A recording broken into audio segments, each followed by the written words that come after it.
చెప్పినట్లు ఆహ్, నేను సారీ. నేను జాబ్ చేస్తూ నాకు మెడికల్ ఫీల్డ్ యాక్చువల్లీ. మెడికల్ ఫీల్డ్‌లో ఉన్నప్పుడు కొంచెం లీవ్స్ ఉండవు. చాలా తక్కువ. అందులోనూ నేను మెయిన్ పర్సన్‌ని. అప్పుడు ఇంకా ఉండదు. ఇక దేనికైనా మెయిన్ రిపోర్ట్ ఏదన్నా బయటికి వెళ్ళాలంటే ఖచ్చితంగా నేను వెరిఫై చేయాల్సి ఉంటుంది. అలాంటి సిట్యుయేషన్‌లో ఆహ్, ఈ బీటీహెచ్ ఫస్ట్ ఇంతకుముందు బీటీహెచ్ కూడా అయిపోయింది. సో, బీటీహెచ్ ఈ కోవిడ్ స్టార్ట్ అయ్యే ముందు బీటీహెచ్ స్టార్ట్ చేశాను. నాకొకటే నా విశ్వాసం ఒకటే. ప్రభువు నాకు అది చూపిస్తా ఉన్నప్పుడు, ప్రభువు నాకు ప్రేరేపణ ఇస్తా ఉన్నప్పుడు, ఆయన ఉద్దేశ్యం ఉంది ఖచ్చితంగా. నాకు కుదరకపోవచ్చు. బట్ ఆయన సమయం ఆయన ఇస్తాడు. జ్ఞానము ఆయనే ఇస్తాడు. నిజంగా చెప్పాలంటే నలుగురిలో మాట్లాడడం అనేది నాకు ఇంతకుముందు అంత ఇప్పటికి కూడా తడబడతాననుకోండి. సో, నా వైపు నుంచి నేను జీరో. బట్ ఆయన నడిపిస్తాడు. ఎక్కడైనా సరే, ఏదైనా సరే ఆయన చేపిస్తాడు. ఆయన నాకు చూపిస్తా ఉన్నాడు. ఆయన ప్రేరేపణ ఇస్తా ఉన్నాడు. మరలా ఆయన ప్రేరేపణ ఇస్తా ఉన్నాడంటే ఖచ్చితంగా ఆయన నడిపించుకుంటాడు అనే ఉద్దేశంతో జాయిన్ అవ్వడం జరిగింది. అక్కడ వైఎస్ విమలారెడ్డి గారు ఆమె బాగా ప్రోత్సహించారు. ఆమె పరిచయం అయిన తర్వాత ఇంకా కొంతమంది మా యొక్క ఈ సీఫీలో ఉన్నటువంటి వాళ్ళు, సీఫీ బహుశా తెలిసుండొచ్చు. సీఫీలో ఉన్న వాళ్ళు చాలా ప్రోత్సహించారు. నిజంగా ఒకరిని ఒకరు ప్రోత్సహించుకోవడం అనేది చాలా ఇంపార్టెంట్. బహుశా వాళ్ళు కనుక నన్ను ప్రోత్సహించి ఉండకపోతే ముందుకు వెళ్ళడం కొంచెం వెనకబడేదాన్నేమో. ఇది దేవుని ప్రణాళిక. ఖచ్చితంగా చేస్తాను. కానీ వాళ్ళు ప్రోత్సాహం లేకపోతే వెనకబడి ఉండేదాన్ని.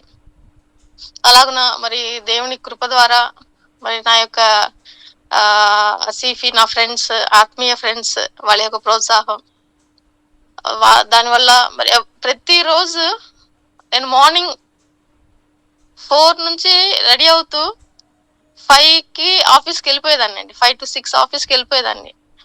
మా ఆఫీస్ ఆ టైంకి తెరవరు. నేనే వెళ్ళి తెరవాల్సింది. అలా వెళ్ళి చేసేసేదాన్ని. ఆ తర్వాత మళ్ళీ ఆఫీస్‌కి వచ్చి ఆఫీస్‌లో వర్క్ కొంచెం చూసుకొని మళ్ళీ లంచ్ బ్రేక్‌లో ఆ టైంలో ఆ తర్వాత వెళ్ళేదాన్ని. అక్కడ పక్కనే మాకు బంజారా హిల్స్ దగ్గరే ఉంది కాబట్టి ఆ అవకాశం నాకు కలిగిన దాన్ని బట్టి కూడా దేవుని నామానికి మహిమ. ఆ తర్వాత ఒక 2, 3 నెలలు అలా జరిగింది. ఆ తర్వాత కోవిడ్ వచ్చేసేసింది. ఆ కోవిడ్ టైంలో కూడా దేవుడు కృప చూపి ఆన్‌లైన్ వచ్చేసేసింది.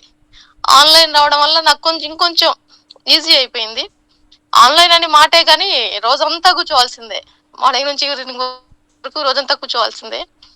బట్ ఆ విషయంలో కూడా మరి ఆఫీస్‌లో నా మీద ఉన్నటువంటి నమ్మకాన్ని బట్టి నాకు లీవ్స్ ఇస్తూ వాళ్ళు. అలాగే ఎప్పుడైనా కొంచెం అర్జెంట్ వర్క్ ఉందంటే నేను ఆఫీస్‌లోనే క్లాసెస్ వినేలాగా నాకు అక్కడ ఏర్పాటుంది. అది కూడా దేవుని యొక్క కృప. దేవుడే అది నాకు కలుగజేసాడు. ఆ యొక్క ఆధిక్యతను. సో, ఎక్కడ నాదేమి లేదు కానీ ఆయనే నాకు సహాయం చేస్తా వస్తారు. నాకు అవకాశం లేని ప్రతి చోట నేను ఆయన వైపు చూస్తా వచ్చాను. ఆయన నాకు ప్రేరేపణిస్తున్న ప్రతి చోట నాకు అవకాశం లేనప్పటికీ ఆయన వైపు చూస్తా వస్తా ఉన్నప్పుడు ద్వారం ఆయనే ఏర్పరుస్తా ఉన్నాడు.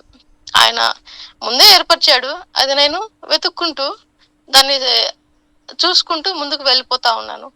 దాని ద్వారా మరి బీటీహెచ్ అయిపోయింది. అలాగే ఎన్టీ అయిపోయింది. ఇంకా ఓటీ చేయాలి. పీహెచ్‌డీ అంటే ఇవన్నీ ఎందుకు అంటే ఏదో గొప్పల కోసం మాత్రం కాదు. సర్టిఫికేట్‌ల కోసం అంతకంటే కాదసలు. అవి అక్కరకు రావు సర్టిఫికేట్‌లు. ఇప్పుడు నలుగురిలో ప్రభు మాటలు తీసుకెళ్తా ఉన్నప్పుడు చాలా కన్‌ఫ్యూజన్‌లున్నాయి. నాకు ప్రతిసారి ప్రతి విషయంలో నేను క్వెషన్ మార్క్ ఖచ్చితంగా వేసుకుంటా. క్వెషన్ మార్క్ వేయకుండా ముందుకు వెళ్ళను. ఈ 4 రకాలుగా చెప్తా ఉన్నప్పుడు ఏది సత్యం అనేది గ్రహించడం కొంచెం కష్టమవుతది. మనకు ఆల్రెడీ తెలిసి ఉన్నప్పటికిని 4 రకాలుగా వాళ్ళు చాలా కాన్ఫిడెంట్‌గా చెప్తా ఉన్నప్పుడు, నలుగురు కాన్ఫిడెంట్‌గా చెప్తా ఉన్నప్పుడు కొంచెం ఇబ్బందవుతది. దాన్ని బట్టి లేదు ఇంకొంచెం తెలుసుకోవాలి. ఏంటి అసలు ఈ వాక్యాలు దీని వెనక ఉన్నటువంటి భావం ఎలా తెలుసుకోవాలి? దీని అర్థమైతే తెలుస్తా ఉంది గానీ, దీని భావము, దీని సందర్భం అసలు ఏంటి? ఒక్కొక్క దానికి ఒక్కొక్క రకంగా వివరిస్తా ఉన్నారు. ఏంటి అనేది తెలుసుకోవడం అది చాలా అవసరం. ఎందుకంటే నా వరకు నేను తెలుసుకోవడం అవసరం ఫస్ట్. నాకు నేను తెలుసుకోవడం అవసరం. తర్వాత మరి నేను తెలుసుకున్న తరువాత మరి నేను తెలుసుకున్నాక నేను ఎలా ఖాళీగా ఉంటాను? ఇప్పుడు నేను ఒక నిజాన్ని నేను తెలుసుకున్నప్పుడు అరే ఇది కదా అసలైన విషయము. చాలా మంది అయ్యో ఇది తెలియక ఆ మార్గంలో వెళ్తా ఉన్నారే అని ఖాళీగా ఉండలేక ఇక ఆయన ఆయన చూపిస్తున్న మార్గాన్ని బట్టి, ఆయన తెలుస్తున్న ద్వారాలను బట్టి ముందుకు వెళ్తా ఉన్నాను. దానికోసమే ఇవన్నీ చేయడం. కానీ ఇందులో సర్టిఫికేట్ కి సంబంధించినది ఏమీ అవసరం లేదు. నిజంగా ఈ యొక్క అవకాశం ఆయన ఇస్తా ఉన్నాడు. ఇప్పటికి కూడా పరిస్థితులు ఎలా ఉన్నప్పటికీ నాకు సమయం దేవుడు సమకూరుస్తా వస్తా ఉన్నాడు. ప్రతి విషయంలో కూడా జ్ఞానం కూడా ఆయనే ఇస్తా ఉన్నాడు. నిజంగా జ్ఞానం విషయంలో కూడా నేను జీరో. ఏదో పల్లెటూరు నుంచి వచ్చాను. ఈవెన్ ఇంగ్లీష్ కూడా సరిగ్గా మాట్లాడడం రాదు. కానీ ఆయన నడిపించుకుంటా వస్తా ఉన్నాడు. ప్రతి విషయంలో కూడా ఎక్కడ ఎలా మాట్లాడాలి, ఎక్కడ ఎలా అనేది ప్రతి విషయంలో కూడా ఆయనే సహాయం చేస్తూ వస్తా ఉన్నాడు. అందుని బట్టి దేవుని నామానికి మహిమ. సో నా ముందు ఉన్న ప్రతి అడుగు కూడా ఆయన మహిమార్థం కొరకే. ఆయన నన్ను ఘనపరుస్తా, ఆయన నామానికి ఆయన మహిమ తెచ్చుకుంటా ఉన్నాడు. అందుని బట్టి దేవునానికి మహిమ పరుస్తా ఉన్నాను. ఇలాగ మరి మిగతా వాళ్ళని కూడా ప్రోత్సహిస్తా ఉన్నాను. ఏదైనా ఉన్నప్పుడు నిజంగా ఇలాంటి ఈ మీటింగ్స్ లో కానివ్వండి, ఎక్కడికైనా వెళ్ళి అటెండ్ అవుతా ఉన్నప్పుడు, నలుగురిలో కలుస్తా ఉన్నప్పుడు మాత్రమే మనము అప్డేట్ అవుతాము. ఇంట్లోనే అదే నాకే వద్దులే, ఎందుకు ఈ థియాలజీలు, ఎందుకు ఈ మీటింగ్లు అన్ని ఎందుకు, మంచిగా సంఘానికి వెళ్ళి నేర్చుకుంటే సరిపోతుంది. నియాలజీ ఒకటి సార్లే, నియాలజీలో దేవుడు అన్ని ఇస్తాడులే. ఖచ్చితంగా నియాలజీలో దేవుడు ఇస్తాడు. కానీ థియాలజీ కూడా, అందులో కూడా దేవుడు ఇస్తాడు. సో అలా సరిపెట్టుకుంటూ ఆగిపోవడం అనేది రాంగ్ గా రైట్ అని నేను చెప్పను. కానీ బట్ ఇంకొంచెం అప్డేట్ అవ్వడం కోసం నలుగురు వెళ్తా ఉన్నప్పుడు 4 రకాల విషయాలు తెలుస్తా ఉంటాయి. ఖచ్చితంగా ముందుకు రావాలని ఈ యొక్క సమయంలో స్త్రీలను, సహోదరులను, అలాగే ఒకవేళ బ్రదర్స్ కూడా ఎవరైనా ఇలా బయటకు రాలేని వాళ్ళు ఉంటే వారిని కూడా దేవుడి నామం పేరిట ప్రోత్సహిస్తా ఉన్నాను. థ్యాంక్స్ అండి. థ్యాంక్స్ అన్న. Praise lord. థ్యాంక్ యూ అమ్మా. నిజంగా కదా, మనం ఎలాంటి సమాజంలో ఉన్నామనేది మనకు తెలుసు. పరిస్థితులు ఇవన్నీ ఇలా ఉన్నా నిజంగా ఉమెన్ మాట్లాడడము అన్నది కొంత విలువలేనటువంటి సమాజంలో మనం ఉంటున్నాం. అది కుటుంబంలో అయినా, బయటి సొసైటీలో అయినా. అటు ప్రభు కృపను బట్టి మరి ప్రతి ఒక్కరికి దేవుడిస్తూ ఉన్నటువంటి ఆధిక్యత. మన ముందు అమృత సిస్టర్ ఉన్నారు. మరి అక్క కూడా తను సింగిల్గా ఉంటాను ఆఫీస్లో అని ఎంత కాన్ఫిడెంట్గా చెప్తారు. అంటే నిజంగా దేవుడు ఎంత ఆధిక్యత ఇస్తూ ఉన్నాడు. అటువంటి రోజులలోకి దేవుడు మనల్ని తీసుకొచ్చాడు అంటే అది దేవుని యొక్క మహాకృప. ఈ విషయంలో మనం దేవునికి ఎంతగానో స్తుతించవలసినటువంటి వాళ్ళమై ఉంటున్నాము. ఈ ఒక విషయము చెప్పాలనుకుంటా. నేను అసలు ఈరోజు సాక్ష్యములు పంచుకోవాలి. బట్ అయితే బోధ గురించే కొంతవరకు ఒక మాట. లాస్ట్ వీక్ అంతా నన్ను బాగా కలిసివేసింది. మా సోదరుడు ఒకతను మామూలుగా తెలిసిన మందిరానికి వెళ్ళి తను బలవర్తమానానికి అందుకోలేకపోయాడు. చివరి వర్తమానానికి అందుకున్నాడు. మరి ఆ వర్తమానము అయిపోయిన తర్వాత బలలో చేయి వేయడానికి అక్కడ ఉన్న ఎల్డర్స్ని అడిగాడంట. తను కొత్త పర్సనే ఆ ఏరియాలో. తెలిసిన సహోదరుడు అడిగినప్పుడు వాళ్ళు ఏమన్నారంటే ఇందులో పవర్ లేదని చెప్పారంట.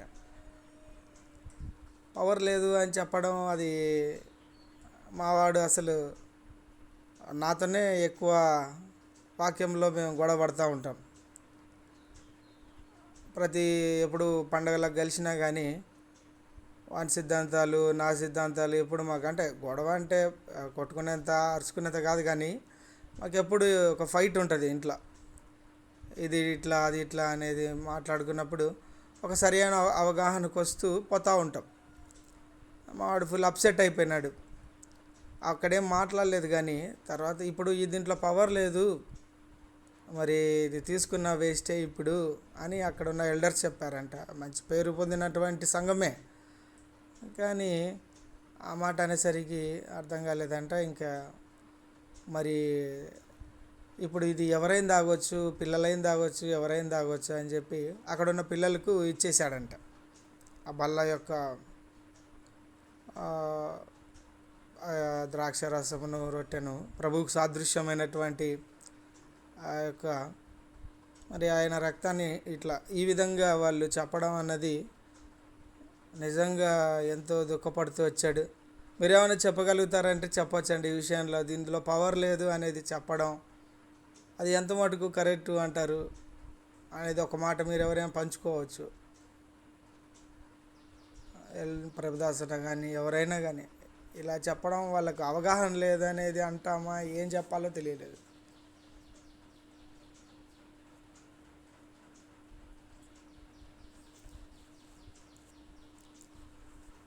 నిజంగా ఎలాంటి పరిస్థితుల్లోకి వచ్చాము. పవర్ లేదు అని చెప్పడం అది ఎంత మటుకు కరెక్ట్ అనేది. అమృతాకి చెప్పాలా? అక్క చెప్పండి అక్క. ఈరోజు క్వశ్చన్ అండ్ ఆన్సర్ అంటే సెషన్ పెద్దలు అన్నారా బాబు? అక్క. పెద్దలు అన్నారా? ఎల్డర్స్ అక్క. అసలు ఎల్డర్స్ రక్షణ ఉందా? ఆ మాట అన్న అతనికి రక్షణే లేదనుకుంటా నాకు తెలుసు.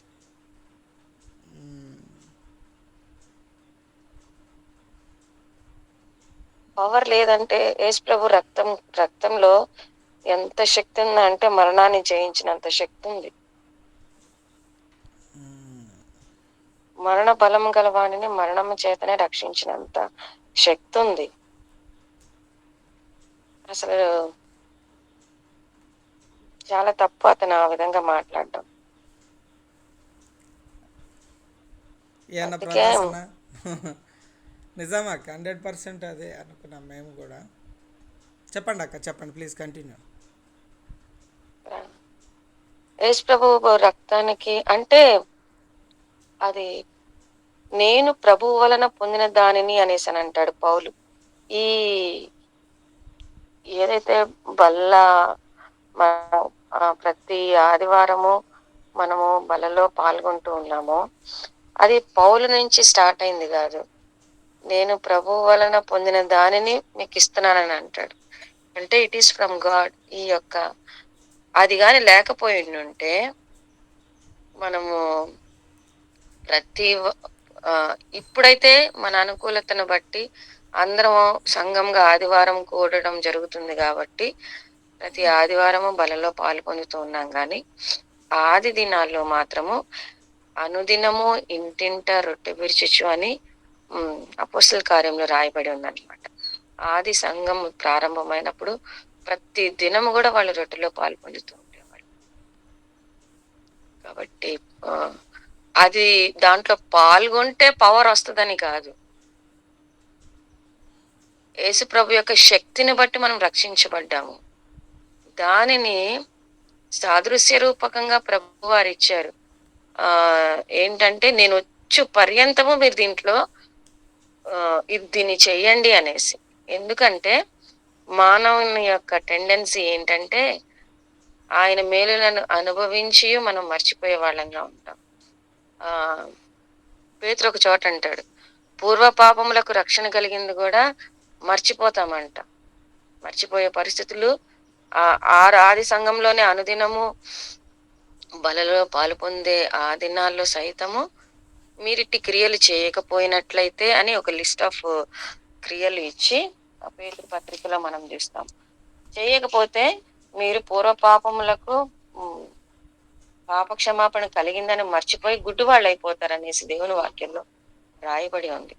ఆయన వచ్చే వరకు ఆయన మరణాన్ని ప్రచురించడానికి, నేను వచ్చే వరకు నా మరణంను కొరింథీయులకు రాసిన పత్రిక 11వ అధ్యాయంలో ప్రతి వారం మనం చదువుతాం. ఎందుకు సాదృశ్యంగా ప్రభువారు మనకు అనుగ్రహించాడంటే ఆయన మరణాన్ని ప్రచురించడానికి. ఆయన మరణంలో ఏముంది? శక్తి ఉంది. పవర్ లేదంటానికి వీలే లేదు.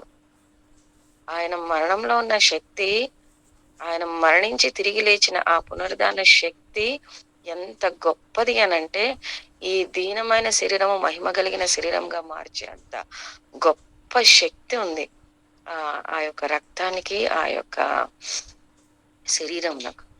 అందుకే ఒక చోట అంటాడు కదా, చాలా మంది ఆయన శరీరంని ఎట్లా తింటాము, ఆయన మాంసంని ఎట్లా త్రాగనిస్తామని ఆ మాట చెప్పినప్పటి నుంచి కూడా చాలా మంది అనేకులు వెనుక తీశారనేసి దేవుని వాక్యంలో రాయబడింది. అపోస్తల కార్యం యోహాను రాసిన సువార్త 6వ అధ్యాయంలో మనం చూస్తాం.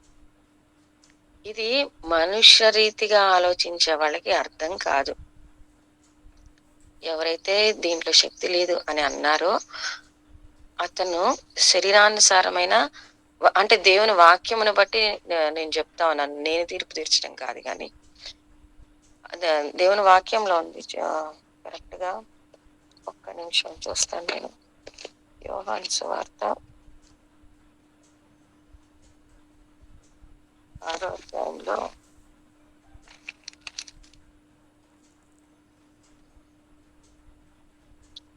52వ వచనంలో, యూదులు ఈయన తన శరీరమును ఎలాగో తిననీయగలడని ఒకరితొకడు వాదించిరి. కావున యేసు ఇట్లనెను, మీరు మనిషి కుమారుని శరీరము తిని ఆయన రక్తము త్రాగితేనే కాని మీలో మీరు జీవము గలవారు కారు. నా శరీరమును తిని నా రక్తమును త్రాగువాడే నిత్య జీవము గలవాడు. అంత్య దినమున నేను వారిని లేపుదును. నా శరీరము తిని నా రక్తము త్రాగువాడే నిత్య జీవం గలవాడు. అంత్య దినమున నేను వారిని లేపుదును.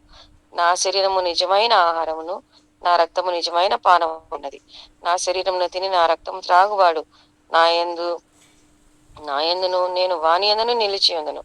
జీవము గల తండ్రి నన్ను పంపెను గనక నేను తండ్రి మూలముగా జీవించుచున్నట్లే నన్ను తినువాడును నా మూలముగా జీవించును. ఇది పరలోకము నుండి దిగి వచ్చిన ఆహారము. పితరులు మన్నాను తినియూ చనిపోయినట్టు కాదు. ఈ ఆహారము తినువాడు ఎల్లప్పుడూ జీవించునని నిశ్చయంగా మీతో చెప్పుచున్నాను. ఆయన కపెర్నహూములో బోధించుచు సమాజ మందిరంలో ఈ మాటలు చెప్పెను. ఆయన శిష్యులలో అనేకులు ఈ మాట విని, ఇది కఠినమైన మాట, ఇది ఎవడు వినగలడని చెప్పుకొనిరి. యేసు తన శిష్యులు దీనిని గురించి సణుగుకొనుచున్నారని తనకు తానే ఎరిగి వారితో ఇట్లనెను, దీని వలన మీరు అభ్యంతరపరుచున్నారా? అలాగైతే మనిషి కుమారుడు మునుపున్న చోటునకు ఎక్కుట మీరు చూచినడల ఏమందురు? ఆత్మీయ జీవింపజేయుచున్నది, శరీరము కేవలం నిష్ప్రయోజనము. నేను మీతో చెప్పుచున్న మాటలు ఆత్మయు జీవమునైనవి. మీలో విశ్వసించని వారు కొందరు ఉన్నారని చెప్పాను. విశ్వసించని వారెవరో తను అప్పగింపబోవాడెవడో మొదటి నుండి యేసునకు తెలియను. మరియు ఆయన తండ్రి చేత వానికి కృప అనుగ్రహింపకుంటే ఎవడను నా యొద్దకు రాలేడని ఈ హేతువును బట్టి మీతో చెప్పి తినను. అప్పటి నుండి ఆయన శిష్యులలో అనేకులు వెనక తీసి మరి ఎన్నడను ఆయనను వెంబడింపలేదు. కాబట్టి 52 నుంచి 58లో ఆయన శరీరమును ఆయన రక్తం తినువాడే నిత్య జీవం గలవాడు, అంత్య దినమున నేను వానిని లేపుదును. ఇప్పుడు ఎంత శక్తి ఉందండి ఆయన రక్తంలో, ఆయన ఆహారంలో. అంత్య దినమున మనల్ని లేపి అంత శక్తి ఉంది. అట్లాంటి వాడే లభిస్తాడని దేవుని వాక్యము క్లియర్ గా ఈ మాటలో చెప్పబడతా ఉంది. నేనే నిజమైన ఆహారం, నేనే నిజమైన పానీయం. కాబట్టి నా శరీరం తిని నా రక్తం త్రాగువాడు నా యందును నేను వాని యందును నిలిచేయను. ఎవరైతే పవర్ లేదని చెప్పన్నాడు, ముందు ఆయనకి రక్షణ సువార్త ప్రకటించి, అందుకే అన్నాడు ఆత్మ సంబంధం, ఆత్మ జీవం అనేసి ఒక మాట ఉందన్నమాట. ఆత్మానుసారులే ఈ మాట ఎరుగుతారు. 63లో ఆత్మయే జీవింపజేయుచున్నది, శరీరము కేవలము నిష్ప్రయోజనం. నేను మీతో చెప్పి ఉన్న మాటలు ఆత్మయు జీవమునై ఉన్నది. కాబట్టి ఆత్మయు జీవంతో కూడిన ఈ మాటలను శరీరానుసార్లు అర్థం చేసుకోలేరు. నిజమైన ఆత్మ కలిగిన వారు, పరిశుద్ధాత్మ దేవుని కలిగిన వారు, ఆయన కుమారులుగా కుమార్తెలుగా ఉన్నవారు బలలో పాలు పొందకుండా ఉండలేరు. ఆ యొక్క ప్రిపేర్ చేసిన ఆ రొట్టె మీద, ఆ రొట్టెలో, ఆ బలములు, ఆ బల్లలో ఫిజికల్ స్ట్రెంగ్త్ కనిపించదేమో. ఇంత చిన్న చుక్క మనం తీసుకుంటాం. ఏమంటారు, శరీరానుసరమైన నేత్రాలతో చూసే వాళ్ళకి దాంట్లో బలం లేదుగా, దానికి తెలియదు. కానీ ఆత్మయు జీవంతో కూడిన ఆయన మాటలను ఆత్మానుసారంగా ఆత్మ సంబంధమైన చెవులతో వినే వాళ్ళకు మాత్రము అంత్యదినమున లేపుతాడు. ఆఖరికి నేను ఒక మాట చెప్తాను. ఒక ఊర్లో ఒక దైవ సేవకుడు చెప్పిన సాక్ష్యం. ఆ సాధారణంగా మనకి ఉమ్, వాక్యంతో కూడిన వాక్యంతో కూడిన కర్టన్స్ కానీ, లేకపోతే టేబుల్ టేబుల్ మీద వేస్తాం కదా, మందిరాల్లో బల్ల మీద, బల్ల పాత్రల మీద కప్పే దాని మీద దేవుని వాక్యము, తర్వాత ఆ పులిపీట మీద వాక్యం చెప్పే బల్ల మీద వేసే వైట్ క్లాత్ మీద దేవుని వాక్యం రాయబడి ఉంటది. అట్లా రాయబడిన వాక్యాల్లో ఈ మాట ఉంది, ఏదంటే నా నా శరీరము తిని నా రక్తం త్రాగువాడు అంత్య దినమున నేను వారిని లేపుతున్నాను. నా శరీరం తిని నా రక్తము త్రాగువాడే నిత్య జీవం గలవాడు, అంత్య దినమున నేను వారిని లేపుదును. ఆ మాటలు రాయబడి ఉన్నాయి. ఒక ముస్లిం స్త్రీ ఓ రోజు దేవుని మందిరానికి వచ్చి కూర్చుంది. అది చదివి, ఆ మాటలు చదివి, అమ్మో నేను ఆయన రక్తంలో పాల్గొనకపోతే, ఆయన రక్తం నేను త్రాగకపోతే, ఆయన శరీరం నేను తినకపోతే నేను చచ్చిపోయిన తర్వాత పరలోక రాజ్యానికి నేను వెళ్ళను అని ఆమెకి దేవుడు ఆ విధంగా కన్నులు తెరిచాడు, హృదయాన్ని తెరిచాడు. అది చదివి ఆ రోజు ఆమె మారు మనసు పొంది రక్షించబడి, ఆ విధంగా ఆమె సంఘంలో చేర్చబడి, తర్వాత ఆమె బాప్తిస్మలో సాక్ష్యం ఇచ్చింది. ఆమెకి ఎవరు సువార్త చెప్పలా, మామూలుగా వచ్చింది, ఊర్లో ఏదో కష్టంతో వచ్చింది, ఈ దేవుడి దగ్గరికి వెళ్తే నాకు కష్టం పోతుందని అలాంటి విశ్వాసంతో వచ్చింది. కానీ ఆ మాటలు, ఈ శ్రేష్టమైన మాటలు, ఆత్మీయ జీవనైన ఈ మాటలు దాని మీద చదివింది. ఆమె చదివి రక్షించబడింది. ఒక ఆత్మను రక్షించే మాటల కంటే, అంత ఆ పవర్ కంటే కూడా ఇంకా ఎక్కువైన పవర్ ఏదైనా ఉందా? నేను అనుకుంటున్నాను అతను పవర్ లేదన్న ప్రశ్నకి ఆన్సర్ దొరికింది అనేసి. ఏమంటారు బ్రదర్ యుగంధర్? ఎస్ అక్క, 100% అక్క. అన్న ప్రభుదాస్ అన్న, మీరు ఏమన్నా చెప్తారన్నా?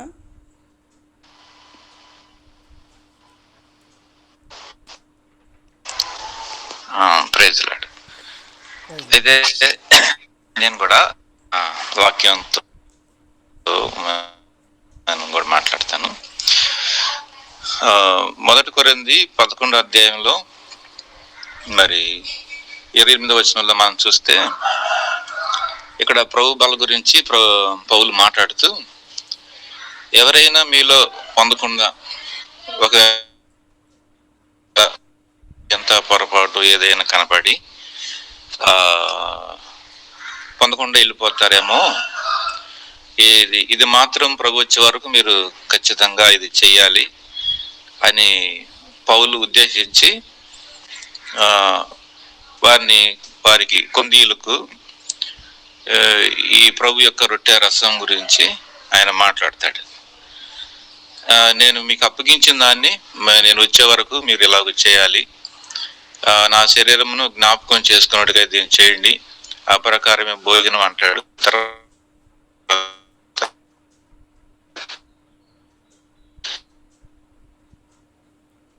మరి ఇతరులను త్రాగును వాడు ప్రభు యొక్క శరీరం గురించి రక్తం గురించి అపరాధి అగును అన్నమాట. ఒకవేళ నేను అనుకుంటున్నాను, అతడు ఆలస్యంగా వచ్చి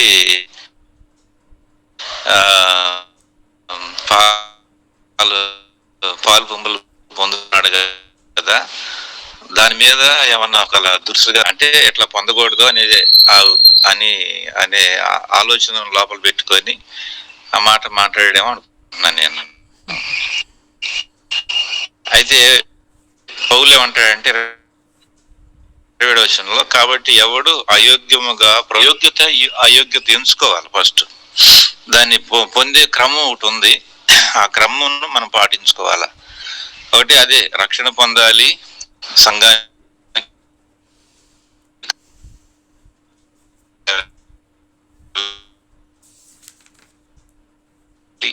మరి జీవితంలో అనగా అంతరంగికంగా బహిరంగంగా కూడా మంచి మనసాక్షి కలిగిన వాళ్ళగా ఉండాలి. అప్పుడు మరి రొట్టె రసంలో పాలు పొంగులు పొందొచ్చు అన్నమాట. ఇది పాత నిబంధన కాలంలో కూడా మరి దావీదు ఒక సందర్భంలో యాజకుని ఇంటికి వెళ్ళినప్పుడు ఆకలితో ఉన్నప్పుడు ఆయన అంటాడు, మరి ఇక్కడ ఏమైనా ఉందా అని అంటేను, మరి రొట్టె రసం మందసం మీద రొట్టెలు తప్ప ఇంకెక్కడ ఏమి లేవనంటే, మరి మీరు కనుక యోగ్యంగా మరి స్త్రీలకు ఏదన్నా దూరంగా ఉన్నట్టుంటారుగా ఉంటే మీరు పొందొచ్చు అని అంటాడు అక్కడ. అప్పుడు వాళ్ళు నేటికి మేము 3 దినాలు పెట్టి ఇలా ఉన్నాము కాబట్టి మేము పొందుతామని చెప్పేసి వాళ్ళు పొందుతారు అక్కడ. అది టైం కాదు, అది పొందొచ్చు, తప్పలేదన్నమాట. ఇప్పుడు రొట్టెలో రసంలో మరి అది శక్తి లేదు అని అంటాం అనేది అది తప్పది, అలా అనకూడదు. ఇప్పుడు మా సంఘంలో కూడా కొంతమంది రాలేని వాళ్ళు ఉన్నారు, పాప ఇంటి దగ్గరే ఉంటారు వాళ్ళు.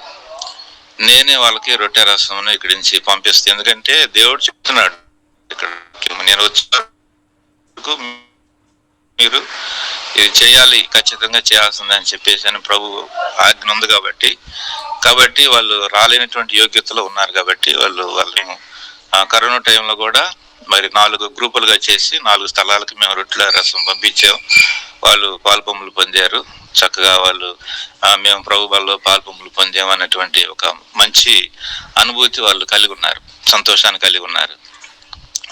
అయితే మనం పాల్పొంపులు పొందే విధానంలో ఒక క్రమం ఉంది, దాన్ని మాత్రం ఖచ్చితంగా పాటించాలి. మా సమయానికి అనుకూలంగా వెళ్ళాలి, వాక్యానికి వాక్యం వినాలి, వాక్యం విన్న తర్వాత వాక్యానుసారంగా ఆరాధన చేయాలి. ఏదైతే వాక్యానుసారంగా ఆరాధన చేస్తామో మరి దాని ప్రకారంగా మనసాక్షి టేబుల్ వర్తమానం ఉంటుంది, దాంట్లో కూడా ప్రభు మాట్లాడతాడు, యోగ్యత అయోగ్యతల గురించి మాట్లాడతాడు ప్రభు. మంచి మనసాక్షి ఉంటే ప్రభు బల్లో పాల్పొంపులు పొందాలి, అట్లా పొందాలన్నమాట. ఒకవేళ ఇతను లేటుగా వెళ్ళిన కారణాన్ని బట్టి ఒకవేళ దురుసుగా ఆయన అలా మాట్లాడుతుండొచ్చు, కానీ అట్లా మాట్లాడకూడదు, అది క్రమం కాదు. అది దేవుని వాక్యం దానికి సపోర్ట్ చేయదు అన్నమాట, సపోర్ట్ చేయదు. అట్లా మరి నేను 3 విషయాలు చెబుతాను అన్నమాట. మనల్ని పరీక్షించుకునే విధానంలో మనం పరీక్షించుకోవాలా, ఇంకొకరు ఇది తప్పు రాంగ్ అని చెప్పడం కాదు, కానీ మనమే పరీక్షించుకోవాలి. 11వ అధ్యాయం 1 కొరింథీ 11వ అధ్యాయం 28 అంటాడు, కాబట్టి ప్రతి మనుషుడు తను తాను పరీక్షించుకొని వాళ్ళను. మొట్టమొదట మనమే పరీక్షించుకోవాలి. రెండోది, అలాగు చేసి ఆ రొట్టెని తిని ఆ పాత్రలో త్రాగవలను. ఖచ్చితంగా తాగాలి, తాగకుండా వెళ్ళకూడదు. ఇక్కడ ఆ మాటకు అర్థం అది. ఆ రొట్టెని పరీక్షించుకొని పాల్పొంపులు పొందాలని దాని అర్థం. ఒకవేళ ఇప్పుడు అప్పటి వరకు కూడా రొట్టె దగ్గరకు వచ్చినంత వరకు కూడా నేను ఒక మాట చెబుతున్నా, రొట్టె దగ్గరకు వచ్చాడు, అతడు యోగ్యుడిగా కాలేదు, కానీ మనసాక్షి తను సరిచేసి ఒప్పించి అక్కడ తను పాల్పొంపులు మళ్ళీ పొందాలని ఆ యొక్క ఆత్మ ప్రేరేపణ అయితే అక్కడే క్షమాపణ పొందుకొని ప్రభువా మరి క్షమించని అడిగి పాల్పొంపులు పొందమని వెళ్ళమని చెబుతుంది, కానీ పొందకుండా వెళ్ళొద్దు చెప్పట్లేదు, పొందకుండా వెళ్ళొద్దు అని చెప్పట్లేదు అన్నమాట. పాల్పొంపులు ఖచ్చితంగా పొందాల్సిందే అన్నమాట. అది ఇక్కడ చెబుతున్నాడు పౌలు, తాను పరీక్షించుకున్న వాళ్ళను అలాగున చేసి ఆ రొట్టెని తిని ఆ పాత్రను తాగవాలని అంటాడు అన్నమాట. ఒకటి పరీక్ష. రెండోది 29వ అంటాడు, ప్రభు శరీరం అని వివేచింపక తిని త్రాగువాడు తనకు శిక్షావిధి కలుటికే తిని త్రాగుతున్నాడు. రెండోది వివేచించుకోవాలి, లేకపోతే శిక్ష వచ్చింది అన్నమాట, నష్టపోతారన్నమాట. తాను నష్టపోయి మరి కొన్ని విషయాల్లో బలహీనుడు అయిపోతాడు అన్నమాట. ఇందువల్లనే మీలో అనేకులు బలహీన రోగులై ఉన్నారు, చాలా మంది ఎదురుస్తున్నారు. అయితే మనమే విమర్శించుకొని ఎడల తీర్పు పొందకపోదము. రొట్టె ముందుకు వచ్చినప్పుడు ఒకటి పరీక్ష, రెండోది వివేచన, మూడోది విమర్శ. ఆయన ఏదో ఒక మాట అన్నాడని కాదు, ఆయన మాట కాదు, ఆయన మాట అసలు తీసుకునే అవసరం లేదు. అది తీసుకెళ్ళి ఎట్లా అన్నాడని చెప్పాల్సిన కొంతమంది సంఘాల్లో అటు ఇటుగా ఉంటారు, వాళ్ళకి తెలియదు కొన్ని విషయాలు. అది ఇంకొకరికి కూడా అది పంచకూడదు, అది అట్లా కాదు. ఒకటి పరీక్ష, రెండోది వివేచన, మూడోది విమర్శ. మనలోనే జరగాలి, అది ఇంకొకళ్ళ ద్వారా కాదు అది. కాబట్టి అది మనలో జరిగి కరెక్ట్గా ఉన్నప్పుడు, ఆ 3 విషయాలు కరెక్ట్గా ఉన్నప్పుడు నువ్వు ఖచ్చితంగా పాల్పొంపులు పొంది వెళ్ళాలా, పొందకుండా వెళ్ళకూడదు, పొందుకొని వెళ్ళాలన్నమాట. దేవుని వాక్యం ఏం చెబుతుందంటే పొంది వెళ్ళమంటుంది, పొందకుండా వెళ్ళిపోతే బాధ అన్నమాట. ఒక వ్యక్తి ఇంటి ముందుకు వచ్చి ఆకలితో వచ్చాడు, ఆ ముఖంలో చూస్తే దాహం ఆకలి కనపడుతుంది, భోజనం పెట్టాము, వీళ్ళు ఏమైనా అనుకుంటారేమని చెప్పేసి తినకుండా వెళ్ళిపోతే వాళ్ళకి ఎంత బాధ ఉంటుంది, తినకుండా వెళ్ళిపోయాడే అని బాధ ఉంటుంది అన్నమాట. ఎవరికైనా ఉంటుంది అది. కాబట్టి మరి భోజనం చేసి వెళ్తేనే బాగుంటుంది, భోజనం చేయకుండా వెళ్తే బాగుండదు అన్నమాట. అది దానికి ఏది కూడా సపోర్ట్ చేయొద్దు. మనం మామూలుగా తీసుకున్నా కానీ ఈ విధానాలు సపోర్ట్ చేయవన్నమాట.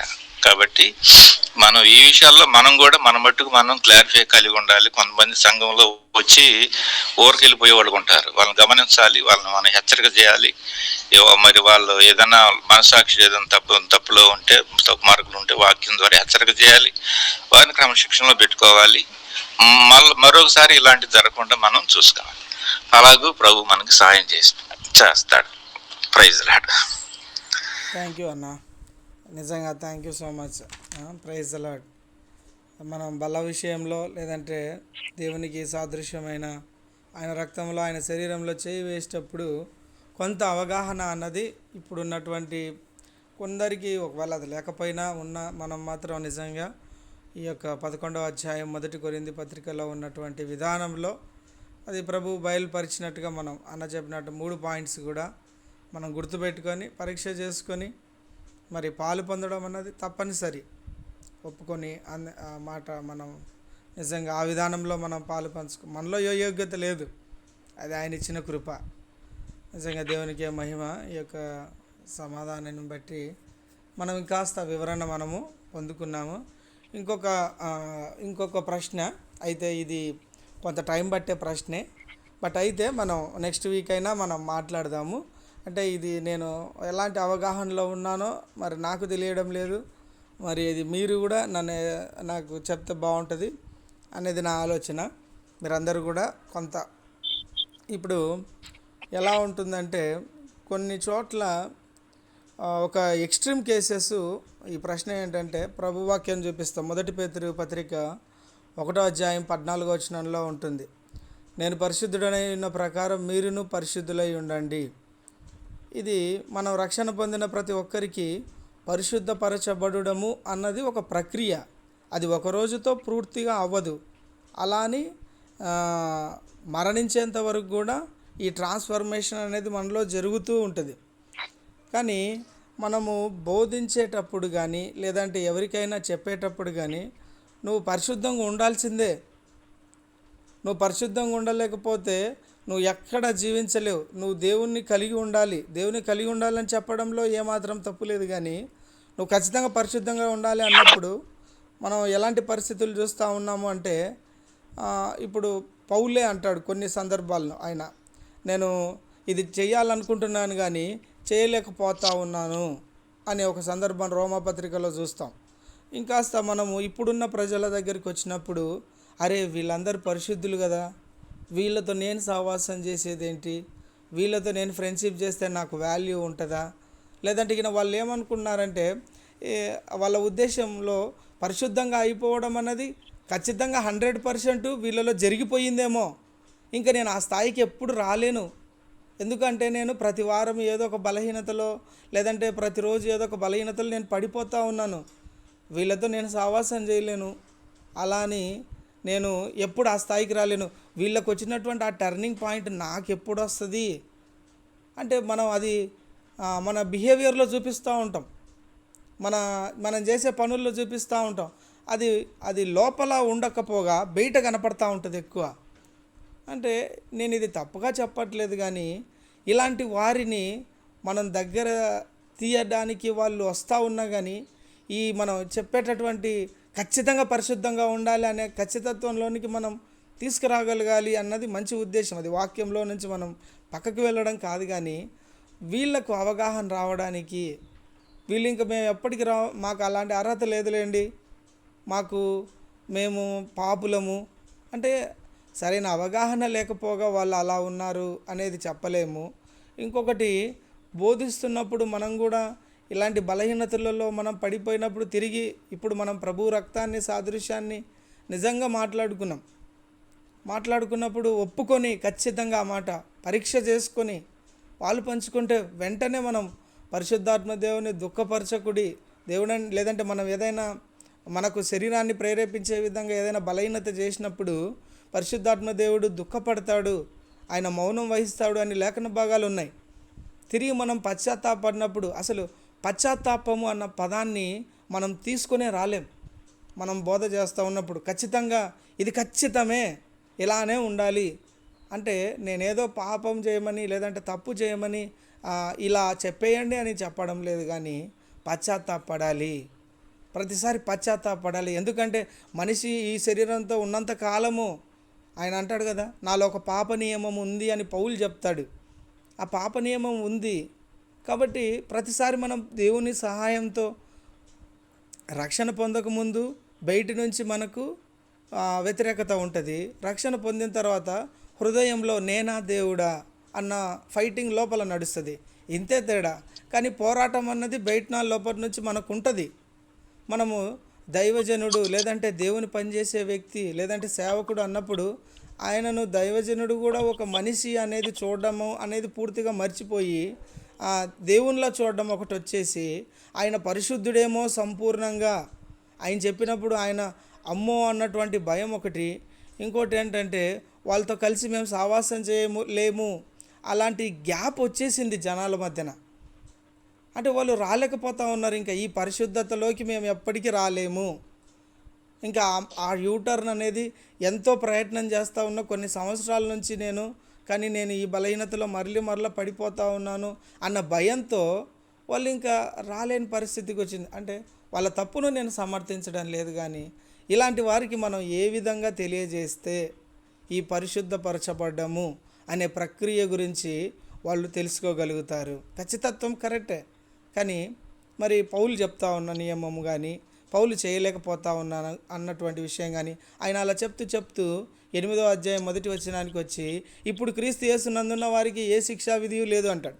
అంటే అది రక్షణ గురించి అయినప్పటికీ ప్రతిసారి మనం బలహీనంగా జారిపోయి తిరిగి సమాధానపరచబడిన స్థితి అయినప్పటికీ ఇది మనకు మరణించేంత వరకు జరిగేటటువంటి ప్రక్రియ అనేటటువంటి ఖచ్చితత్వంలోనికి మనం తీసుకొస్తూ దేవుణ్ణి మన హృదయంలో పరిశుద్ధాత్మ దేవుణ్ణి మనం కలిగి ఉండినప్పుడు మనం ఇంకాస్త ఆయనే మనకు సహాయం చేస్తాడు ఈ బలహీనతలో అనేది కొంత వివరణ ఇచ్చినప్పుడు ఈ ఖచ్చితత్వంలో వెనకబడిపోయినామని పాపులమని నేను పలానా తప్పు చేసినాను ఇంకెప్పుడు నేను రాను మందిరానికి అన్నా నీకు చూపించడానికి నాకు మొహం లేదులేనా అని ఇలాంటి వారి ప్రశ్నలకు వారు ఇంకా చాలా దూరం అయిపోతారు. వాళ్ళు ఇంకా మనకు దగ్గరకు కూడా రాలేరు. అంటే నేనేదో గొప్ప వ్యక్తినని కాదు, కానీ వాక్యము దైవజనులకు దేవుని పనిచేసే వాళ్ళకు వాళ్ళు దూరం అయిపోతారు. ఒక్కొక్క తప్పు చేయడం, ఏదో ఒక స్థితిలో జారిపోవడం, అది చిన్న వయసు అయినా పెద్ద వయసు అయినా ఏ వయసు అయినా ఈ యొక్క పరిశుద్ధపరచబడే ప్రక్రియ అన్నది ప్రతి మనిషిలో ఈ పోరాటం ఉంటుంది అనే వివరణను మనము ఇవ్వాలి అనేది నేను ఆశపడతా ఉన్నాను. ఒకవేళ ఇందులో ఏదైనా తప్పు ఉన్నట్లయితే మీరు నన్ను కూడా హెచ్చరించండి, లేదంటే ఇప్పుడు కాస్త వివరణ ఇచ్చిన సమయం ఉన్న కొలది మనము మాట్లాడవచ్చు. దయచేసి ఎవరైనా చెప్పొచ్చండి.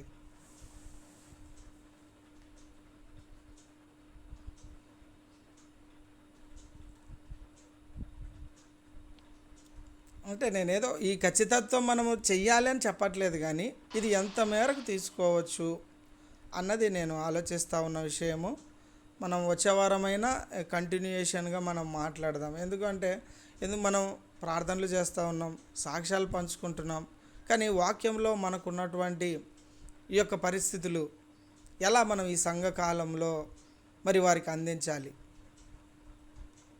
లేదా అందించే విధానంలో ఏదైనా ఉందా, లేదంటే ఇంకాస్త ప్రభు పైన ఆధారపడుతూ ఏ విధంగా అతన్ని తిరిగి బలపరచగలుగుతాము అన్న విషయాన్ని మనము కొంత ప్రార్థనాపూర్వకంగా మరి మీరు ఎవరైనా ఇప్పుడు తెలియజేసినా పర్వాలేదు, తర్వాత అయినా ఫోన్ చేసి మనం మాట్లాడుకున్నా పర్వాలేదు, కానీ ఇదేదో ఛాలెంజింగ్ క్వశ్చన్ అని నేను అట్లా కూడా చెప్పట్లేదు, కానీ ఎలాంటి వివరణ పొందుకుంటే అందరికీ ఆదరణ కలిగే విధంగా ఉంటుంది అనేదే ఆశ.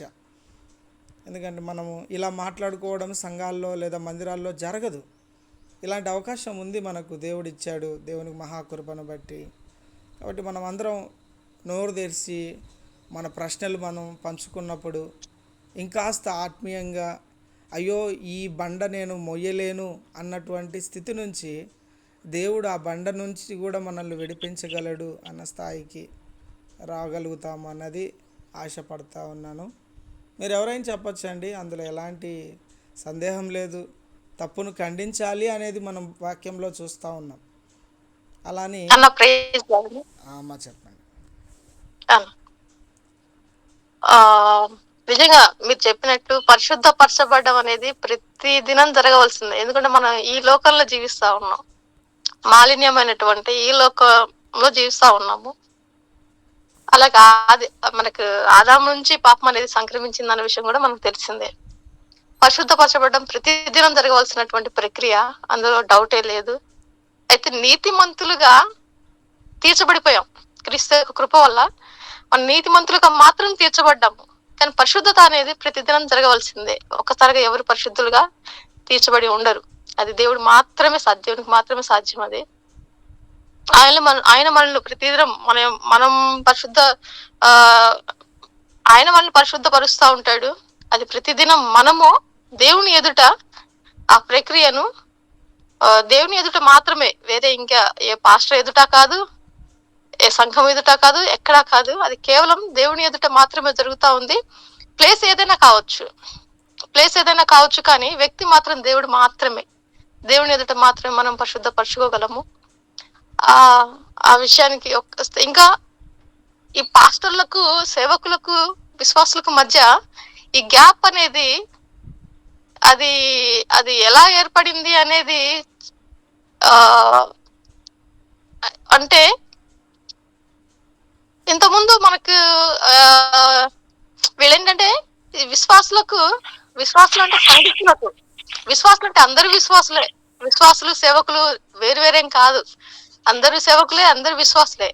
అయితే దైవజనుడు బలిపీఠం మీద నించున్నటువంటి సంఘ కాపరి కానివ్వండి, వీరికి అలాగే సంఘస్థులకు మధ్య ఉన్నటువంటి గ్యాప్, ఇప్పుడు మీరు చెప్పినట్లు వాళ్ళు పరిశుద్ధపరచబడ్డారు అనే విషయాన్ని బట్టి నిజంగా ఈ సంఘస్థులుగా ఉండిపోయినటువంటి, ఇంకా ఏ పరిచర్యలో పాల్గొనకుండా, అది కేవలం వారికే, నాకు కాదు, అది వాళ్ళ పరిచర్య, నా పరిచర్య, సంఘ పరిచర్య, ఇది ఊడడము, తుడడము, ఇవి మాత్రమే అనుకుంటూ అక్కడ ఉండిపోతా ఉన్నారు. వారికి మధ్య వాళ్ళే గీట గీసుకున్నారు.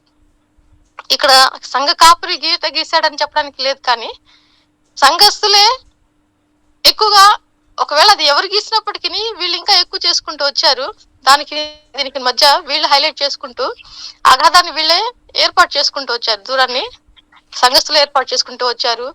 అది అలానే కొనసాగుతూ వచ్చింది. దీన్ని బట్టి పోయిన సోమవారం ఇదే వాక్యాన్ని కూడా, అంటే ఎలాగున్నా మనతో కలిసి పనిచేస్తున్న వాళ్ళందరూ మనము తోటి వారమే, కానీ ఏ ఒక్కరు ఎక్కువ కాదు, ఏ ఒక్కరు తక్కువ కాదని ప్రభువే మనకు ఆ పరిచర్య, మరి వారి యొక్క శిష్యుల యొక్క కాళ్ళు కడిగి ఆయన మనకు ఆ మాదిరి చూపించాడు. ఆ ఒక్కటి చాలు, ఆ ఒక్క సంఘటన చాలు, అందరూ సమానమే అన్న విషయము. అయితే ఈ విషయము సంఘస్థులకు తెలియపరచవలసిన బాధ్యత సేవకునిదే.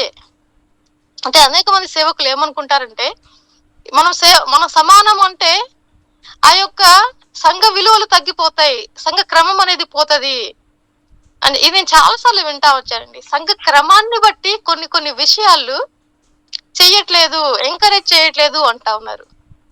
సంఘ క్రమం అనేది కొన్ని విషయాలు ఎంకరేజ్ చేయకపోవడం అంటే, అది బైబిల్ మనకు అది ప్రస్తావన చేస్తా ఉన్నప్పుడు, వాక్యం మనకు ఇది చేయాలి అని చెప్తా ఉన్నప్పుడు, సంఘ క్షేమము కోసం దాన్ని పక్కన పెట్టడానికి మనమెవరం అసలు?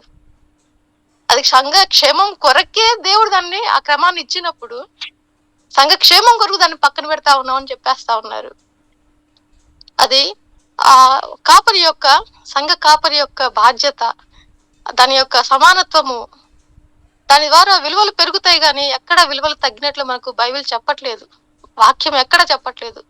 సంఘస్థులను సమాన రీతిలో స్నేహితులుగా ఒక్కటి జ్ఞాపకం చేసుకోవాలి. దేవుడు అంటే ఇక్కడ సేవకులను తక్కువ ఎక్కువ చేయడము, అలా సంఘస్థులను తక్కువ ఎక్కువ చేయడం కాదు, కానీ ఈ బాధ్యత సంఘస్థులు అక్కడే ఉండిపోతారు. ఇక వాళ్ళు ఏంటి అంటే, వాళ్ళు నాకంటే పాస్టర్ గారు పెద్ద కదా, ఆయన ఖచ్చితంగా ఆయన నాయకుడు, సేవకుడు నాయకుడు, సంఘ కాపురిగా ఉన్నటువంటి వాడు నాయకుడు, ఏర్పాటు చేసినటువంటి నాయకుడు. ఆ విలువ ఎప్పటికీ తగ్గించడానికి లేనే లేదు. అయితే ఆ విలువ ఇప్పుడు నేటి దినాల్లో రాజులుగా ఎవరైతే చలామణి అందరూ కాదు, అందరూ కాదు.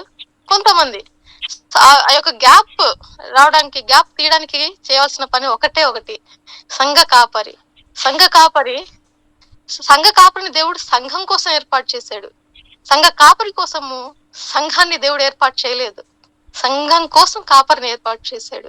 ఈ విషయము మనము గ్రహించి ఇతరులకు, అంటే ఇప్పుడు మనం సేవకులుగా మనము ఒకవేళ మనం అనుకుంటా ఉన్నప్పుడు, ఇప్పుడు ఎవరైతే పరిచర్లకు వెళ్తా ఉన్నారో వాళ్ళని కూడా చూస్తాం మనం. ఒక సంఘ కాపరి మాత్రమే కాదు, దేవుని వాక్యం పట్టుకొని బోధిస్తున్న ప్రతి ఒక్కరిని కూడా ఎదుట వింటూ కూర్చున్నటువంటి వాళ్ళు, అయ్యో వీళ్ళు మనకన్నా పరిశుద్ధులు, గొప్పవాళ్ళు అనుకుంటా ఉంటారు.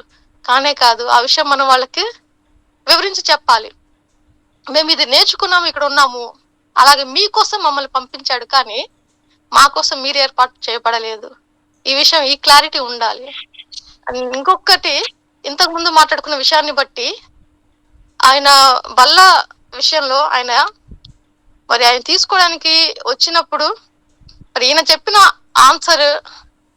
ఆన్సర్ని బట్టి మరి ఈయన స్థితిని ఈయన పరిశీలన చేసుకోవాలి. అలాగే ఆయన తీసుకోకుండా మరి ఆయన కోపంతో వెళ్తూ మరి దీనిలో పవర్ లేనప్పుడు ఎవరు తీసుకుంటే ఏంటిలే అని చెప్పేసి పిల్లలకి ఇచ్చిపోవడం, ఇద్దరి స్థితి ఒకేలా ఉంది. ఇక వాళ్ళు నిజంగా మరి ఆయన ఎలా, సరే ఇచ్చేవాళ్ళు ఎలా ఉన్నా కానీ మరి తీసుకున్నటువంటి వ్యక్తివి నీకు ఏం తెలియకుండానే ఎలా తీసేసుకుంటా ఉన్నావు? అసలు తీసుకోవడానికి వెళ్ళిన వ్యక్తి మరి ఇవ్వకుండా ఆ సమాధానం చెప్పినటువంటి వ్యక్తిని విమర్శిస్తా ఉన్నాడు, కానీ మరి ఈయన పరిస్థితి ఏంటి? ఏం తెలియకుండానే ఎలా తీసుకోవడానికి వెళ్ళిపోయాడు? అది ఆచారమా? ఆచారపరంగా చేస్తే అది ప్రయోజనం లేదు. ఆచారపరంగా తీసుకుంటే దానివల్ల ప్రయోజనం లేదు. బహుశా అక్కడ ఉన్నటువంటి ఆ పెద్ద కూడా అదే ఉద్దేశంతో చెప్పి ఉండొచ్చు అనేది నా ఉద్దేశము. అయితే అతను డెలివరీ చేసినటువంటి ఆ యొక్క విషయం డెలివరీ చేసినటువంటి వే రాంగ్. అక్కడ వచ్చింది వాళ్ళిద్దరికి మధ్య ప్రాబ్లము. ఇది ఎలా అంటే, ఒక క్వశ్చన్ అడగాలనుకుంటా ఉన్నాను. ఇప్పుడు మనం క్రైస్తవులము, దేవుని రక్తం చేత మరి రక్షించబడినటువంటి వారము, కొనబడినటువంటి వారము, విశ్వాసులము, పరలోక వారసులము. మరి క్రైస్తవులుగా మనము పసుపు కుంకుమలు వాడొచ్చా? ఇదేది నా క్వశ్చన్. మీ నుంచి ఆన్సర్ అడుగుతా ఉన్నాను. ప్రతి ఒక్కళ్ళు ఆన్సర్ చేయాలి. పసుపు కుంకుమలు మనం క్రైస్తవులుగా వాడవచ్చా?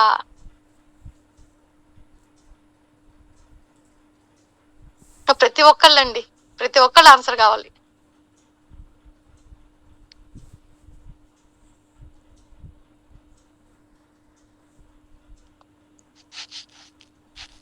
పసుపు కుంకుమలు మనం వాడవచ్చా? అక్క మీతో మొదలు పెడితేనే బెస్ట్ ఏమో. స్టార్టింగ్ ప్రాబ్లం కదా అమృత అక్క. పసుపు కుంకుమ అంటే అక్క, పసుపు విషయానికి వస్తే అదొక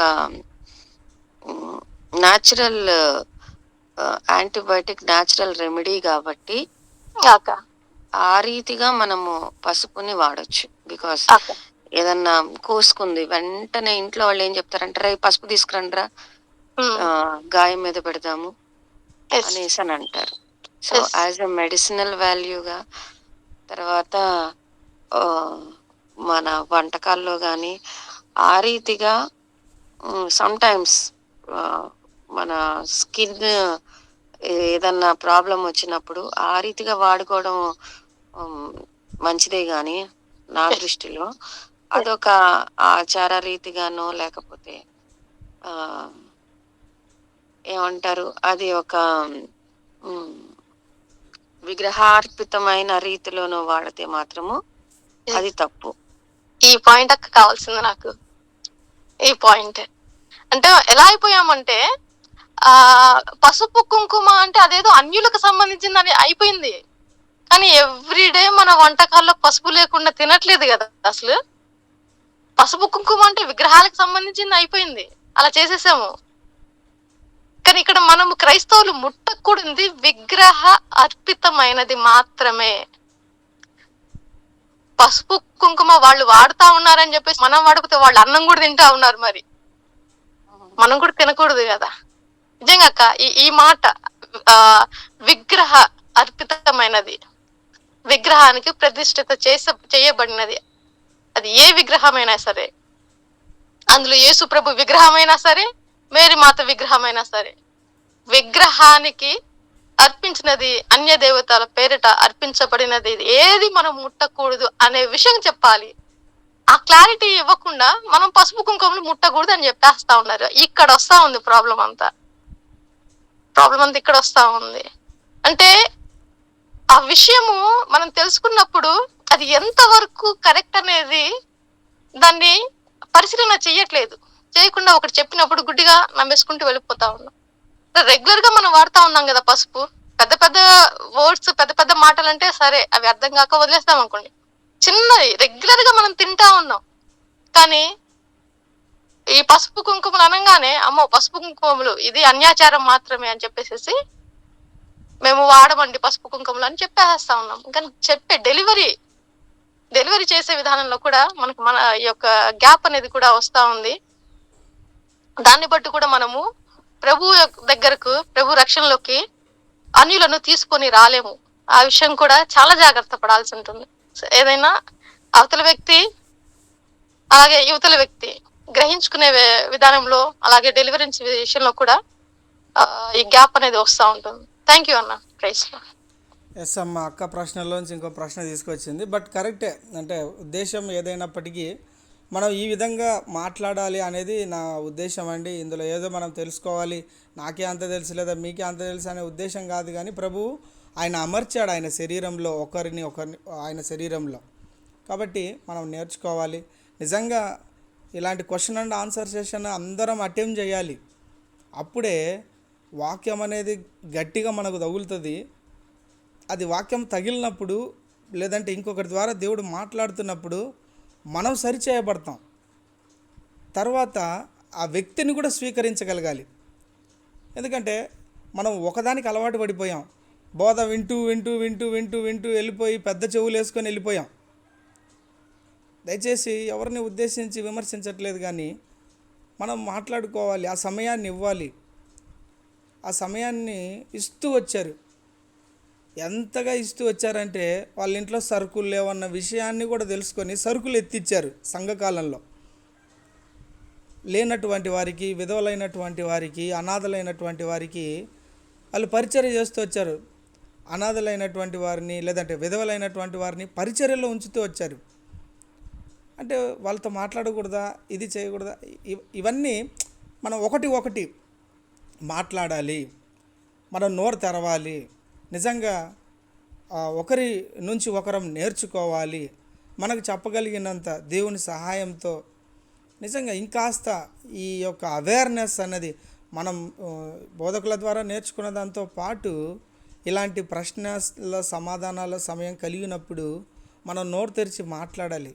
లేదు అంటే ఒకవేళ దేవుని సహాయం పొందుకొని మరి నెక్స్ట్ వీక్ అయినా మరి ఈ 2 విషయాల గురించి మనం మాట్లాడుకోవాలన్నా కానీ అలాంటి సమయం తీసుకుందాం. ఇంకా వేరే ప్రశ్నలున్నా తీసుకుందాం. ఎందుకంటే నేర్చుకోవాలి మనం.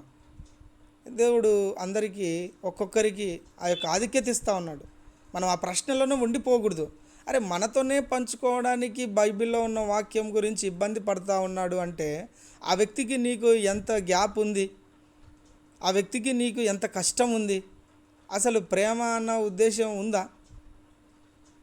కాబట్టి మనం అది విశ్వాసులమైనప్పటికీ, నిజంగా విశ్వాసంలో ఉండి ఇలా మనం పరిచర్లో ఉన్నప్పటికీ ఆ వ్యక్తి అడిగితే ఏమనుకుంటాడో ఏమో అన్న, నేను అంత ఆత్మీయుని అనుకుంటాడేమో, ఆత్మీయుని కాదనుకుంటాడేమో, ఆయన పరిశుద్ధుడు కదా, ఎట్లా ఎంత భయంకరమైన పరిస్థితి. ఇప్పుడు ఇలాంటి అవగాహనలు, ప్రశ్నలకు సమాధానాలు లేకనే ఆయన అలా చెప్పేశాడు ఎల్డర్. కాబట్టి ఇద్దరికి మనం తీసుకోగలగాలండి. ఇది నాకే, దేవుడు ఒకవేళ ఇందులో నేను సరిచేయబడాలంటే ఇది నాకే. తర్వాత నేను ఆ వ్యక్తిని కూడా స్వీకరించాలి, చెప్పిన వ్యక్తిని. సరే ఒకవేళ అతనికి తప్పుడు అవగాహన ఉందంటే అయ్యా ఇది ఇలా అని మనము సరిదిద్దుకొని సమాధానపూర్వకంగా ముందుకెళ్ళాలి. కానీ ఇది ఒక జడ్జిమెంటల్ కానీ ఒక నేను చూపించుకోవాలన్న ఉద్దేశంతో అయితే అని ఎవరము మనం అట్లా ఫీల్ అవ్వకూడదు. నిజంగా నెక్స్ట్ లెవెల్కు రావాలి మనం. అదే పరిశుద్ధపరచబడేటటువంటి ప్రక్రియ. రక్షణ పొందాం, పరిశుద్ధాత్మ దేవుడు నీలో ఉన్నాడు, నీతో మాట్లాడుతూ ఉన్నాడు, వాక్యానికి కావాల్సినటువంటి అవగాహన నీకు ఇస్తూ ఉన్నాడు. మనం సరిచేసుకొని కొంచెం నెక్స్ట్ లెవెల్కి ఇంకొకరికి ఈరోజు మనం ఆదరించబడ్డాము, ఈ ఆదరణ లేనటువంటి వారికి చెప్పాలి. అలాంటి చెప్తున్నప్పుడు వాళ్ళు ఇంకొకరికి చెప్పాలి. ఇది మనం సంఘకాలంలో ప్రేమపూర్వకంగా చేయవలసినటువంటి పరిచర్య. ప్రశ్నలకు సమాధానాలు చెప్పాలి. తప్పు చేసేటటువంటి వారికి, తప్పుడు విధానంలో బోధ చేసేటటువంటి వారితో మనం పర్సనల్గా మాట్లాడాలి. మనం ఏం చేయలేం, కానీ అలాంటి అవకాశం వచ్చినప్పుడు తప్పకుండా ఆ స్టాండ్ తీసుకోవాలి. అరే నువ్వు నాకు వ్యతిరేకంగా చెప్తావా అని నీ మీద నేను ఒక తెలియనటువంటి విధానంలో కోపం పెట్టుకుంటే, మొన్న ఎక్కడో ఒక సామెత చదువుతూ వచ్చా, ఎదుటి వ్యక్తి మీద మనం కోపపడడం మొదలు పెట్టడం అనుకోండి, మొదటగా మనలో ఉన్న సమాధానం పోతుందంట. కాబట్టి నిజంగా స్వీకరించే మనసు రావాలి. అది చాలా కష్టమండి. అది ఎంత ఉంటుందంటే చాలా డిప్రెషన్లోకి కూడా వెళ్ళిపోతాం. కానీ తీసుకోవాలి. ఎందుకంటే మనల్ని నడిపించేది దేవుడు, మనల్ని సరిచేయబడుతూ ఉన్నటువంటి వ్యక్తి గొప్పవాడు. ఇందులో నా గొప్పతనం ఏం లేదు, నా థియాలజీ ఏం లేదు, నా జ్ఞానం ఏం లేదు. అదే కదా, జ్ఞానమునకు మించిన క్రీస్తు ప్రేమ, పరిశుద్ధాత్మ దేవుని యొక్క నడిపింపు. మల్లేశ్వరి సిస్టర్ కూడా చెప్తూ ప్రతి అడుగు దేవుని యొక్క వెనికిడిలో నేను కనిపెట్టుకుంటూ వెతుక్కుంటూ వెళ్తూ ఉన్నాను. ఆ మాట మనం అందరి దగ్గర నేర్చుకోవాలి. అప్పుడప్పుడు నేను మాలో మెసేజ్ చెప్పి బ్యాగ్ ఎక్కడైనా పెట్టి మల్లేశ్వరి సిస్టర్కో లేదంటే చిన్నపిల్లలకి ఎవరైనా చెప్తే, అన్న పెద్ద సేవకుడు అయిపోయాడు అంటారు. అంటే ఆ మాట అంటేనే నేను ఫీల్ అయిపోయి నేను ఎలా రియాక్ట్ అవ్వాలి చెప్పండి. అంటే బ్యాగులు మోస్తే సేవకుల దగ్గర బ్యాగులే మోయాలి కింద ఉన్న వాళ్ళు. అంటే ప్రశ్న కాదండి, నిజంగా ఇది ప్రశ్న కాదు. ఎంత వాళ్ళతో ప్రేమగా మనం ఉన్నాము. మనం విశ్వాసలమైనా కూడా నేను థియాలజీ చేశానని, లేదంటే నేను వాక్యంలో ఇంకాస్త సండే స్కూల్ టీచర్నని, లేదంటే యవనస్తుల బోధ చేస్తానని, ఇంకొకటి చేస్తానని ఆ గ్యాప్ ఎందుకు మనం బిల్డ్ చేయాలి? మరి సాధారణ వ్యక్తిగా ఉండాలి కదా మనము. అప్పుడే కదా మనం చెప్పేది. ఇప్పుడు ఆ బోధకు తగినటువంటి జీవితం జీవిస్తూ వాళ్ళను దగ్గర తీస్తేనే కదా మనము ప్రేమ కలిగి ఉన్నటువంటి వాళ్ళం అవుతాము. అవన్నీ మనము చూసుకుంటూ నిజంగా ఈ విషయంలో ఇటువంటి అవకాశాన్ని దేవుడు మనకి ఇస్తూ ఉన్నందుకు దేవునికే మహిమ అండి. మనం అన్ని విషయాలు మాట్లాడదాం, ఎందుకంటే ఈ సాటర్డేతో అయిపోలేదు, ఇంకా ముందు చాలా ఉంది మనకు. దేవుడు అలాంటి కృప ఇచ్చాడు. కాబట్టి ప్రశ్నలు తెరవండి, ప్రశ్నలు ఉన్న వాటిని అడగండి, లేదా రాసిపెట్టి మెసేజ్ పెట్టండి. ఒకరినొకరు మనం మాట్లాడుకుందాం, నేర్చుకుందాం. ఇంకాస్త సంఘకాలంలో మరి ఏదైతే మరి తెలియకుండా ఉన్నామో అది ఇంకాస్త ఒకరి ద్వారా ఒకరిని తెలుసుకుంటూ నిజంగా మనం విధానాలు పద్ధతులకు కాకుండా క్రీస్తు యొక్క ప్రేమకు నిజంగా ఎలా అయిపోయింది అంటే, క్రీస్తు యొక్క రక్తము రుజువుపరచడానికి ఈరోజు మనకు క్రియలు ధర్మశాస్త్రం పనికి వస్తూ ఉంది. అలాంటి స్థితికి వచ్చాం. అలాంటి వారిని ప్రభువు ఏమంటాడంటే ఎఫెసీ 5లో అంటాడు, వీళ్ళు క్రీస్తు యొక్క కృపలో నుండి వేరైపోతూ ఉన్నారు, తిరిగి మళ్ళీ ధర్మశాస్త్ర పద్ధతికి వెళ్ళిపోతూ ఉన్నారని అంటాడు పౌలు ఎఫెసీ పత్రికలో. అంటే చూడండి, మనం క్రీస్తు యొక్క రక్తం అని మాట్లాడుకొని ఆయన నీతిమంతుడిగా తీర్చిదిద్దాడు అన్న ఉద్దేశంతో ముందుకు వెళ్ళకుండా మళ్ళీ నేను అది చేస్తాను బ్రదర్, మేము లాస్ట్ నైట్ అంతా ఫాస్టింగ్ ప్రేయర్ ఉండి మీకోసం చేశాం బ్రదర్. ఎందుకు చెప్పుకోవాలి? మనము చేయించడానికి అధికారం ఇచ్చినటువంటి దేవుడు యేసుక్రీస్తు ప్రభువారు. ఆ దేవాది దేవుడే నీకు ఆధిక్యత ఇచ్చాడు ఫాస్టింగ్ ప్రేయర్ చేయనీకి. నేను ఇది చేశాను బ్రదర్, నేను అది చేశాను బ్రదర్. ఎందుకు చెప్పుకుంటున్నాము? ఆయనకు మహిమ రావాలి. చెప్పుకోవాలంటే అవసరత కొలిది చెప్పుకోవడం గురించి నేను తప్పుగా అంటలేను, కానీ మనం చూపించుకుంటాం. నిజంగా నేను ఒకవేళ బియాండ్ వెళ్ళి మాట్లాడింటే దయచేసి నన్ను క్షమించండి, నాకున్న అవగాహన కొద్దీ. కానీ మనం నేర్చుకోవాలన్న ఆశతో తప్ప ఇంకొక ఏ ఉద్దేశంతో నేను ఈ విషయాలన్నీ పంచుకోవట్లేదు. మరి ఈ విషయంలో మీరందరూ కూడా కొంత ఇంకాస్త మనము వివరంగా తెలుసుకోవడానికి ఎవరు సిద్ధపడి పంచుకున్న నెక్స్ట్ సాటర్డే మనము ఈ ప్రశ్నల గురించి మరలా కొనసాగిద్దాం. మరలా ఈ ప్రశ్నలు అయిపోయిన తర్వాత మళ్ళీ సాక్ష్యాలు వద్దాం. ఎందుకంటే నిజంగా సాక్ష్యాలు అంటే ఎట్లా అయిపోయిందంటే ఆయన ఏదో చెప్తారు మేము విని వెళ్ళిపోవాలా అన్నట్టు కాకుండా సాక్ష్యాల విషయంలో కూడా ఇందులో ఉన్న వ్యక్తి వెళ్ళినటువంటి ఆ యొక్క మార్గము, దేవుడు నా జీవితంలో ఎక్కడ ఉన్నాను, ఇలా ఒక్కొక్కటిగా మనం అన్ని విషయాల్లో ఆ అటెన్షన్లోకి రాగలుగుతూ మనము వాక్యంలో ఈ సమయాన్ని కేటాయిస్తూ ఉన్నాం. ఇది ఒక ప్రొడక్టివ్, అంటే ప్రొడక్టివ్ను తెలుగులో ఏమంటారో తెలియట్లేదండి, ఎవరైనా చెప్తే బాగుంటుంది అనుకున్నాను. ప్రొడక్టివిటీ,